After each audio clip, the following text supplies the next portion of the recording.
We'll guide you through how to import an image sequence in DaVinci Resolve.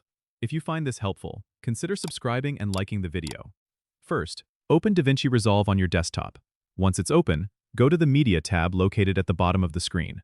This is where you'll be able to manage all of your media files. Next, you'll want to navigate to the Media Storage panel on the left side. Find the folder that contains your image sequence. An image sequence is essentially a series of images that create a video when played in order. Make sure your images are numbered sequentially, like image 001, image 002, and so on. Select the first image in the sequence. DaVinci Resolve will automatically recognize the series, and you'll see a small dialog pop up asking if you want to import the sequence as a single clip. Click Yes to confirm. This step is crucial as it tells Resolve to treat the sequence as a video rather than individual images. Now, you can drag and drop the sequence into the media pool or directly onto your timeline. If you want to adjust the frame rate of the sequence, right-click on the clip in the timeline, select Clip Attributes, and then choose the appropriate frame rate. This is useful if you want to match the sequence's frame rate with the rest of your project.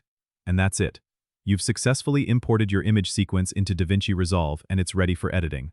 Don't forget to subscribe and comment if this helped you out.